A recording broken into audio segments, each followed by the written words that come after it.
It could be said that you only truly begin to be able to understand your connection to a person when they wrong you, when they cause some sense of angst.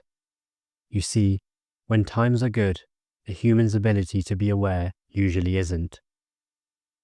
And who could blame you? Because the human being is a form of life that carries the constant weight of all the things they hope will become true.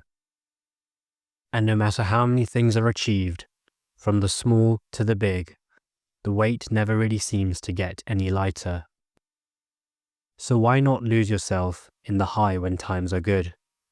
Why not lose yourself in happiness when everything seems joyous as you interact with your friends, family, or partner? The only problem is that something is very wrong, and no amount of smiling, laughing, or deep talking could ever truly mask that. It is like trying to deny the positive buoyancy of an object. The deeper you push it down into the water, only the more violently will it erupt from its depths and back to the surface. And the truth always does this. Happiness and misery are two sides of the same coin. Typically, the joy you derive from people stem from some kind of attachment you are unconscious to. And whilst you may not use that word to describe what's in front of you, it is this very same attachment that will be your source of misery later on. Two sides of the same coin.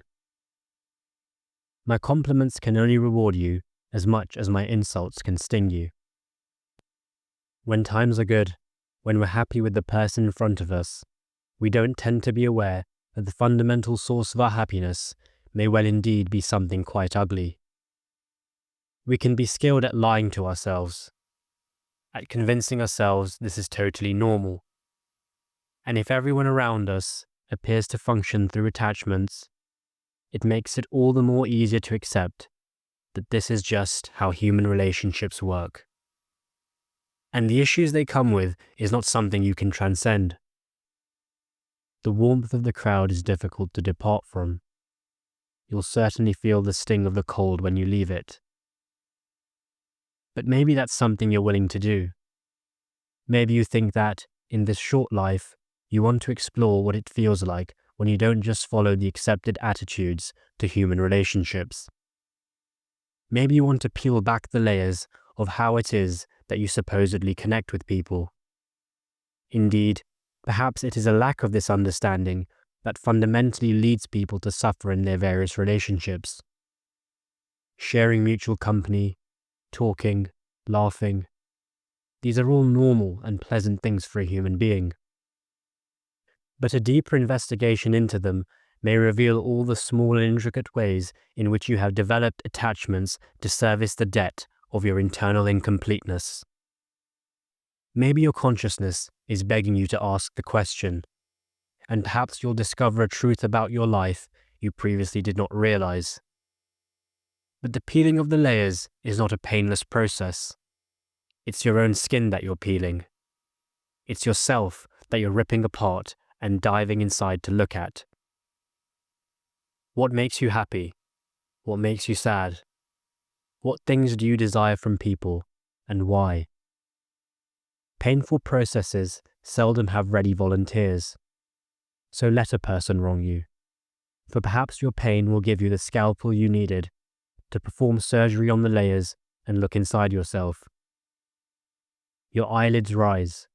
In each of them, a sun is slowly ascending and shining light on the truth behind your reality. Your real motivators, your real attachments, your real dependence on another living being for something you struggle to first find within yourself. But there's a wonderful beauty to it, because in peeling the layers to understand these attachments and the ways in which you think and behave, by magic it may appear, you have found exactly the things you were struggling for. But this time, you find it from your own well. The need to arrive as a beggar with a bucket at someone else's disappears. A human relationship will only ever be free from suffering if both parties first arrive whole within themselves. No one can complete you. Your thirst is quenched from the inside, because the water you needed could never permeate through from the outside, no matter how hard you may try or how close you become to another.